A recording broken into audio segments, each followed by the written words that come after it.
Awesome. Hi, everybody. I'm Windsor Western. I'm one of the co-founders of Her Campus Media. Her Campus Media is a company I started 15 years ago out of my dorm room in Harvard, really wanting to fill a gap for media, speaking to college women in particular. There was a huge gap. There's teen media. You got kind of kids, teens, and then you graduate from high school, and the media world was like, congratulations, you're a woman now. And all the content is for women in their mid-30s. And so you're 18 and just trying to navigate life, and what are you supposed to read? So we've created a portfolio of media properties that are written by students for students. And now half of Gen Z considers themselves a content creator, and being a content creator is the #1 career that Gen Alpha wants to do. And so we also have the career development platform for college students who want to enter content creation and influencer space. So that's our space. What we do is we build relevancy with the next generation for brands. And why don't you introduce yourself? Hi, I'm Jazmyn Williams, the Director of Brand Marketing. Oh my gosh, Yeah, Jazmyn. Former boss in the back, so very, very grateful for her. At the Honey Pot Company. So the Honey Pot Company is a plant-derived feminine care and personal care company founded in Atlanta 12 years. Oh, I see the whoop whoop. Yes, whoop whoop. Yes, founded in Atlanta. Our founder, Beatrice Dixon, was struggling with bacterial vaginosis for 8 months, was not getting what she needed from doctors, was on like Google forums because this was 2010-ish, and just was looking for something. And I will hopefully do her story justice. I will never tell it the great way that she does, but she had a background working in oncology, like pharmaceutical drug making, a chemotherapy drug preparation, and she was working at Whole Foods. And as she was struggling one day, she had what she would call a dream, but it feels much more real than that. Her grandmother came to her and said, "I've been walking with you, I've seen this struggle. This is what you need to fix yourself or to heal yourself." And it was a list of ingredients, and she had to repeat them over and over and over again. She woke up, wrote them down, went to Whole Foods, immediately made that, and that was what was our first normal feminine wash, and it was what provided a solution for her bacterial vaginosis. And since then, her own quest to heal and help herself has turned into a revolution in the menstrual and feminine hygiene space. We make feminine hygiene washes, menstrual pads. Most people know us for our pads with the herbal cooling herbs. If you've ever tried one, raise your hand. Yes, we've got herb girls in here. It makes for a much more beneficial period. We also have body cleansers. We now have sexual wellness products, anti-itch products. We have a whole portfolio of products. We're in 33,000 retail doors: Target, Walmart, CVS, Walgreens, Kroger, Meijer, Ahold. I mean, military on bases. It's really phenomenal. And so my job is to find ways to fill the top of the funnel, because there's about 71% of households participate in the menstrual and feminine care business. We have about 5% of that, so there's a lot of upside. We've got a lot of people who could be using our brand that just either don't know about it or have not been convinced enough to try it. And so super excited to talk with Windsor about how we continue to build relevance with Gen Z all the way up to people like my mother, who is 67. So that's, I think, the coolest thing about my job is that I've got to find a way to build relevance across multiple generations.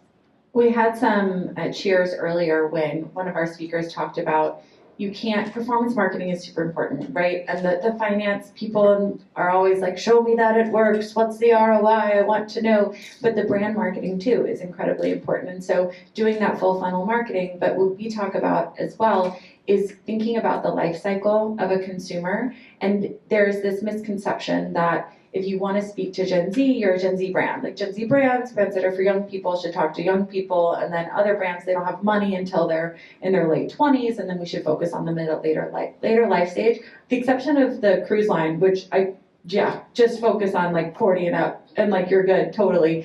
But most brands, it's important to think about capturing that next gen consumer, thinking about the new 18-year-olds that are graduating from high school, going to college, and experiencing adulthood for the first time. Because if your brand is not talking to them, someone else in your category is, And there's going to be this white space that you're leaving behind, and someone else is going to come take that market share. And then when they become moms and they become, the people driving the spend in the household, then your brand is not anywhere in their consciousness, and it's not in their hearts, and it's certainly not in their wallets. So it's interesting to think about a multi-generational strategy, right? And how do you think about, I guess, with your brand, you mentioned there's so many different people that can use the products. So how do you balance, because young people also need their own strategy, they need their own creative, and it can feel overwhelming, like you don't want to say the wrong thing, right? You don't want a Bud Light moment, like everyone's terrified, right? You all know what I'm talking about. It was mess. That was mess.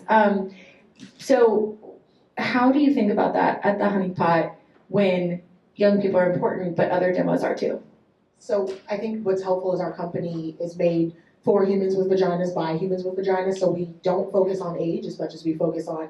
I also was like, we're gonna make everyone, not everyone, Oh yeah, half the group really uncomfortable. If anyone saw me carry the plate down the stairs and outside, like I am very comfortable doing things that are just unique to me. And no, it's the category. So. Yes, and in my work, we have to be very comfortable just being authentic to who we are and destigmatizing and normalizing. So we say vagina. We talk about what happens with a vagina. There is no shame. There is no stigma. This is the normal part of life, and I'm seeing lots of heads nodding. So, yes. So we serve humans with vaginas from anywhere, I would say from a first period, so menstruation, all the way to postmenopause, or what you would call menopause. And so we think about it as a life stage. And then there are inflection points in these life stages. So one, first period, and then you think about going to college.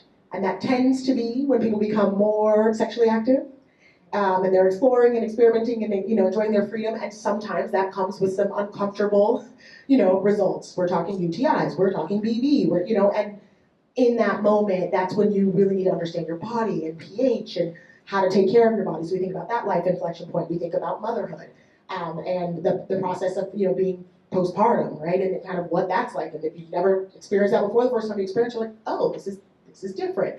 Then we think about perimenopause and menopause, which actually can come as early as 20s or 30s if you've gone through chemotherapy, and that sends you into menopause, and as late as what would be a traditional timeline. And so our strategy is really around serving life stages and making sure that humans are seen and felt, seen and heard, and feel valued and truly served by our products at those life stages. But we don't start with products, and I think that's what I love the most, is that we start with education. And our founder, he always says, we're here to serve education and educate a human about their body, a human with a vagina about their body. And if that education leads them to one of our products, beautiful, great, we've got something for you. And if it doesn't, that's also okay. But we can't sell, why are we selling an herbal infused pad? Because the herbs provide the cooling sensation that actually helps with the cramps and makes you feel better and gives you a more peaceful period. Why does your uterus hurt? Why do you feel this way? And then it's like, ooh, I would like something like that. Let me give it a try.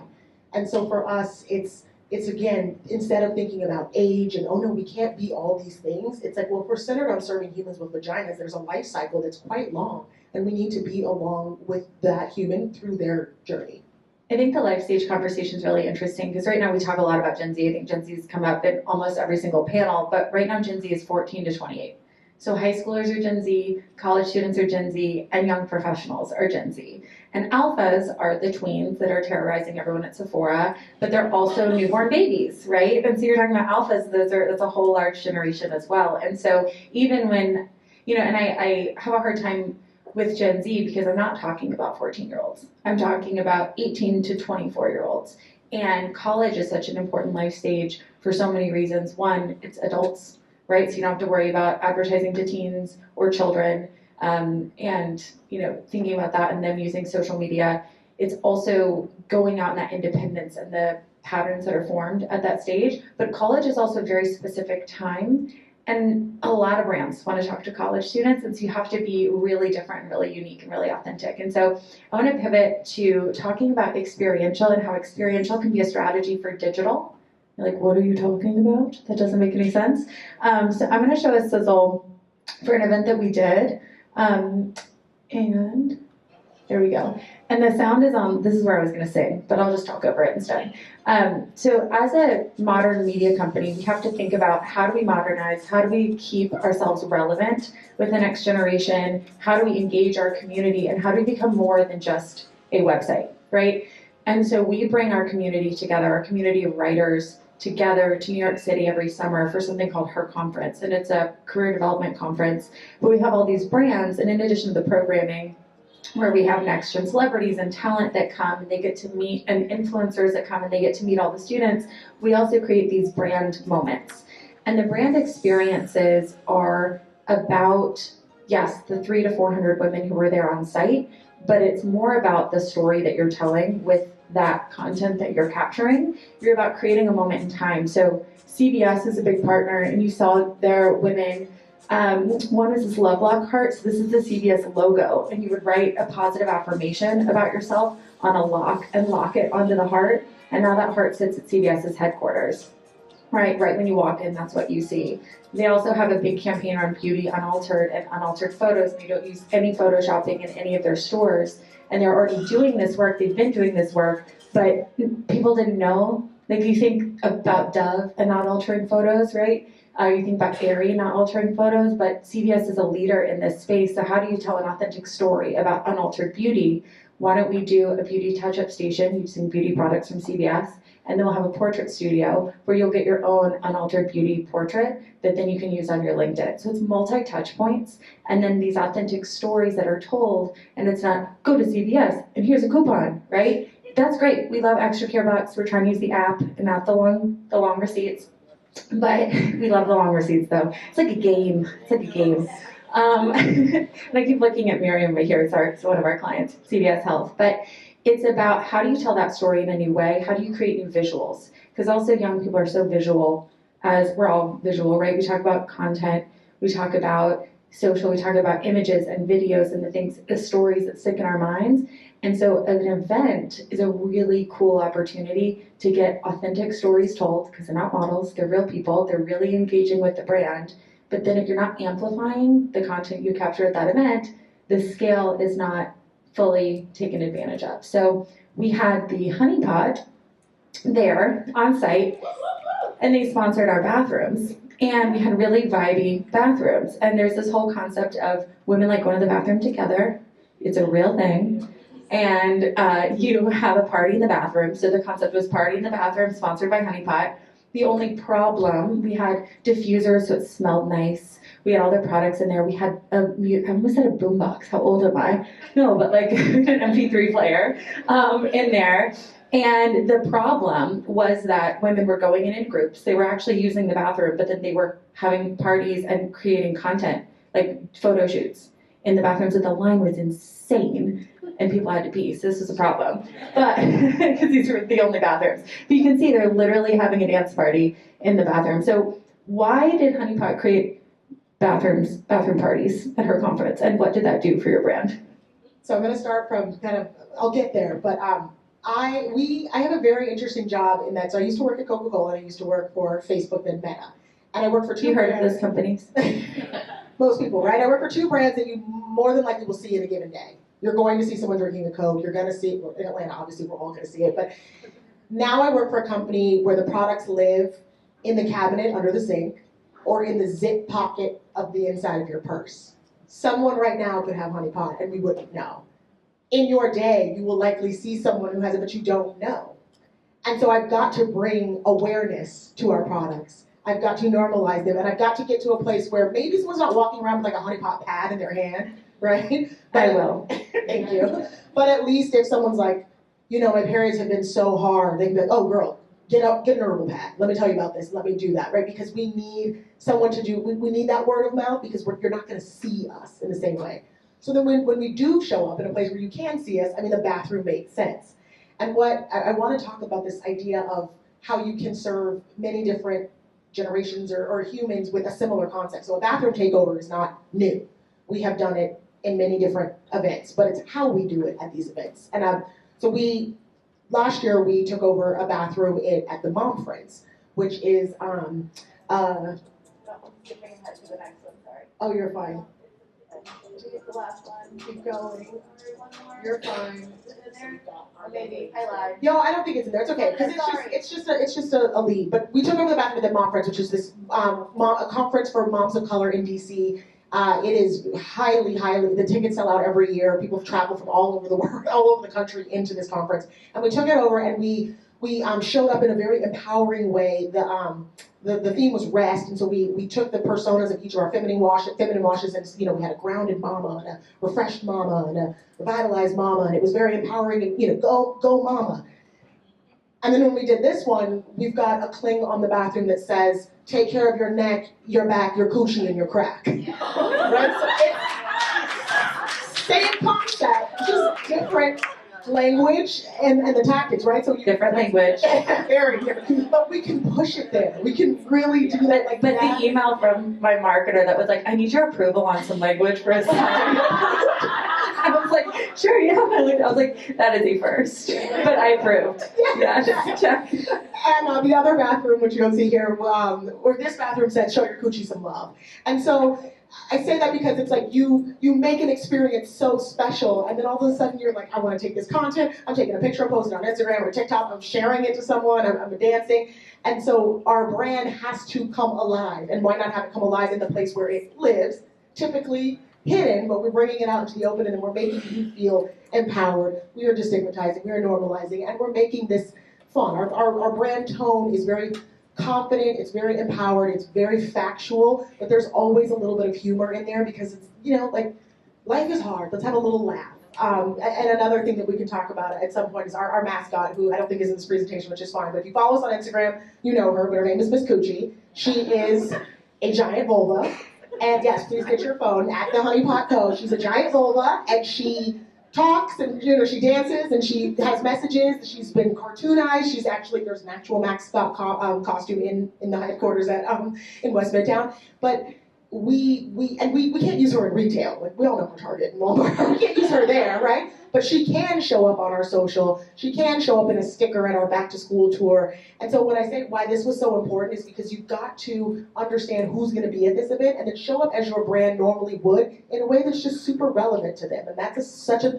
authentic to your brand and relevant to the audience. Speaking of creating visuals and replicating something, if you have a really good idea as well, like the Love Lock cart, you can take it around to multiple events, build something once. I know the finance people will love that. You're like, we're gonna build it once and it's gonna cost 20 grand, but we're gonna use it a bunch of times, right? We're gonna get multiple uses out of it. So this was an event we did with CVS that was around wellness and extra care. It was show yourself some extra care, right? Around getting downloads of the extra care app and also redefining CVS as a health and wellness company instead of a sickness company and just a convenience. Instead of that, like, oh, I'm sick, I gotta go to CVS. It was like CVS is aligned in your head with wellness, with health. And how do you tell that story? You can be like, CVS is about wellness. We're like, okay, right? But then you do a whole campaign. You have yoga instructors wearing red, teaching breath work, right? And you meditating, and you get 100 college content creators in a room. You do a yoga and breath work class.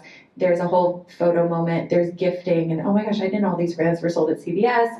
And they leave with a really positive experience, and then they create all the content, and it's all aligned, and then we turn the content into a big national ad campaign. And then all of a sudden, the visuals of CVS are bright and white and wellness and breath work and yoga and mindfulness, right? Instead of, I have a cold, I'm gonna go to CVS, right? Which for a new generation, I think is really interesting. So that's just one more example there. But then I know we're almost out of time. And has anyone heard about women and sports? Has anyone heard that that's a thing that's happening recently? So one of the things that's so cool about this surge of passion and enthusiasm behind women's sports is the really interesting brand integrations that are happening for the first time that are coming in. Some of your brands have been supporting sports and women's sports for a long time, and kudos to you. And I love that. And I love how now there's this like creative energy, right, behind what's possible. So that's a big tee up for, I think we have a video that I'm going to play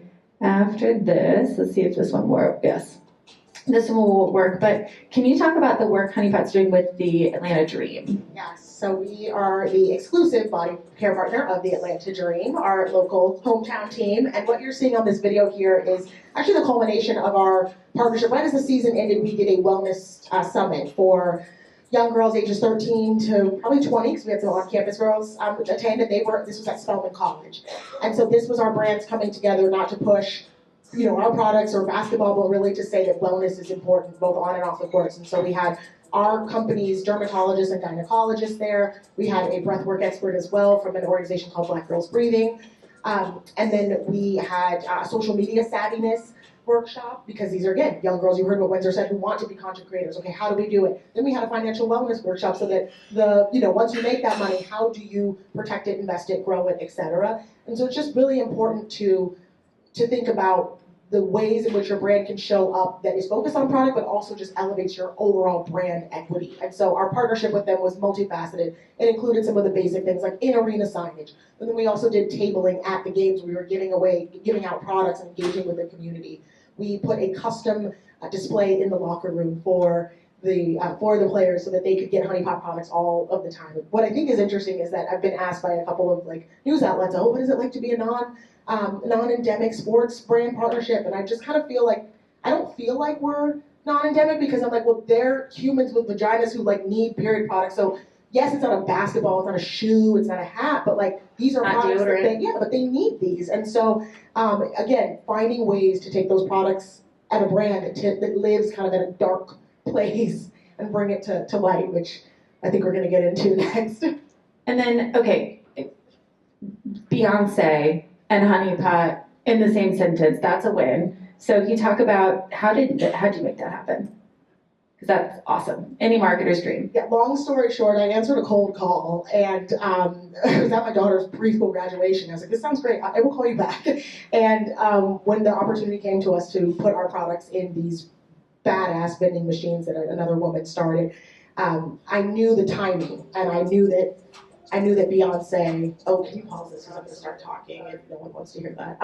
I knew that the Beyonce concert was going to be in Atlanta for 3 days, and although we were there for 6 months at Mercedes-Benz Stadium, and we were there for Atlanta United games and Atlanta Falcons games and several other concerts, I knew that the Beyonce concert would be the thing that would get us the earned media. And so for a relatively low investment and a lot of work, we stocked 15 of these vending machines at Mercedes-Benz Stadium for 6 months with our products, free, cashless, vending through a QR code, which if any one of us knows what vending machines look like still to this day, it's either you need a quarter, and who has a quarter, they're out of order, and the products you get, you're like, do I even want this, right? But you need it because you're in a pickle. And so we wanted to provide plant-derived, efficacious, and better-for-you products in a place where humans deserve to have it, especially if something happens that could ruin the fun that you're having at a concert. And so, again, our company being so inclusive and being focused on serving humans with vaginas, and the Renaissance Tour being so inclusive and focused on the LGBTQ community, and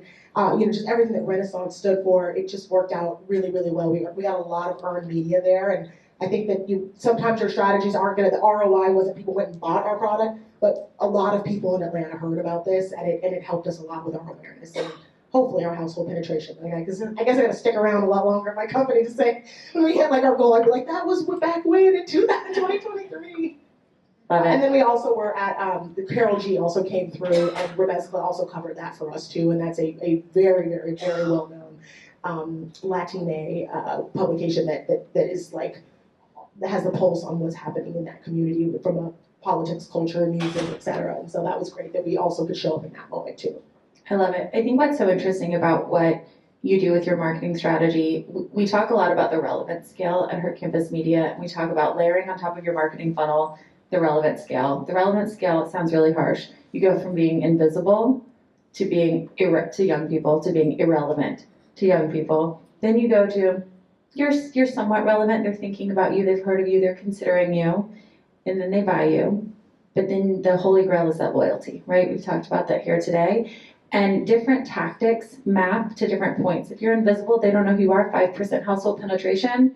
Yeah, get at the Beyonce concert, that top of the funnel. You need people to know. Once they know, then you got to make them care. Then you have to show, and that's where the education comes in, because if they can learn about you with education, with that authentic moment and that real community engagement as well, tapping into these existing communities, it's magic. So I think we have time, I don't know how much time we have for maybe one question, one or two. Yes? First off, I love the conversation and the realness. So my question is for those that don't have a vagina that supports the vagina, right? So Amen. For the dads, right? So I have 4 kids, and I can remember that I was traveling out of town, and my daughter had started her cycle, and my husband had to go, and he was freaking out. So do you guys like have any type of strategy or approach to those that support people with vaginas? It's such a great question, and we have some amazing non-vagina owners who work in our company who are amazing, like allies and advocates for us. But I think we've got a lot of work to do just within the folks who are within our reach. But I think that we're always looking for allies, and the best thing that you can do is be supportive of the women and girls in your life, right? And understand what's happening, and don't support things like a golfer giving another golfer a tampon, and to kind of make it to make that a pejorative thing, right? Don't support that. Speak up against that. Say that that's some bullshit, and that doesn't help our daughters and our girls. Little things like that can really help. Awesome. I think, Carrie, are we at time? We are, but if you want to, we're going to get that other screen fixed too once you're done. But yeah, if you want to do some questions quick, we can. Okay. Are there any more questions? If not, we can. No? Oh, yes. Sorry. Similar to maybe hers, or another question. Thinking about like supporting through like someone's life cycle. For example, there's a lot of amazing executive level women who travel a lot in this room, probably, right? And do you guys consider like corporate partnerships with hotels and something along that line to kind of increase your awareness? Because I can't tell you how many times I've been in a hotel and I approach it, and then you call down and you're like, sorry, we don't have any. Maybe you can go to the CVS. And it's like, And we are sold in CVS, please go to CVS. but I can polish my shoes with the in-room polishing kit. Like, it's fabulous. So I enjoy the. Yeah, I hear you. Yeah. There's so much opportunity, and we are looking at on-premise strategies. It's something that we certainly, we've got our finance people, what's the ROIs? We have to balance everything, but an on-premise strategy is important. We know that gyms are an opportunity. We know that schools are an opportunity. There are so many places where we can be showing up to support life stages, but also to support those moments when something does happen. And so it's on our radar. We're still a small-ish team, of like 70 people at our company, and we've got our retailers and everything, so it's all about prioritization. But I hear you, solidarity, and Like the Moxie Hotel, which I don't know. Marriott. Are they Marriott? So they have like date night pleasure pits and things like that. It's a more boutique, so there could be maybe some opportunities. Love that, and finding the right partner, right? And thinking about, okay, let's start here, and then make sure that there's the awareness as well, because that's the other thing. Is if you do this, people have to know so that they can ask or they can request it. So yes, thank you. Come join us. Thank you for so many reasons. But on top of that, are you seeing any sort of response from major brands? Of course. What's their take? There's a lot of brands. So the major brands will either buy a brand. So P&G owns This Is L, which is their Better For You offering. We are the only pad that is herbal infused, like infused with herbs to provide that cooling effect, and so that is a territory that we will fiercely protect. And so we certainly are in that space. But I think that this is a legacy category, and the products are highly, highly generational and very routinized. And so while our brand and products are great, breaking kind of the cycle, or kind of interjecting and getting someone to try something new when it's like, this is what my mom used, this is what my sister used, this is what works, it's hard. And so it's not, so we still have so much more to get there, and you see what our household penetration is, so I don't think that they're terrified, but I think they see what we're doing, and they've got some smart people there, and they got a lot of resources, so I'm sure that they're strategizing as well. I'm just sort of curious,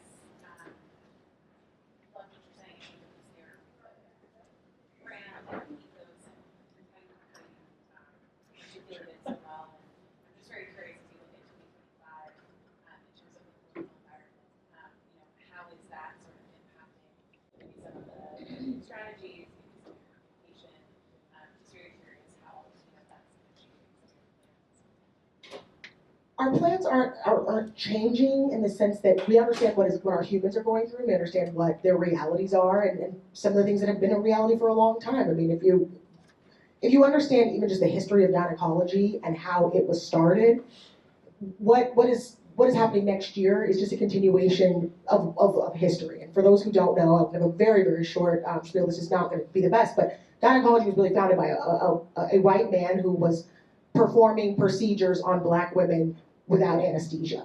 And that is why we see higher black maternal mortality rates, because there is this, and just generally with black humans in the health space, that there is a higher tolerance for pain, that their bodies are not equal. If you know anything about the immortal life of Henrietta Lacks, how her cervical tissue was taken without her consent at Johns Hopkins University. So what is happening next year is not as big as what happened behind us. And so there's a lot that has to be done to dismantle systems, to prove that all humans, deserve the same equal care and treatment, and that wellness should be accessible to everyone. And so when your brand is rooted in again, destigmatizing, normalizing, serving, and empowering, you kind of see next year as another okay, we can keep doing what we're doing, as opposed to really focusing on the people and the rhetoric and the politics. I think we'll close with that. Awesome.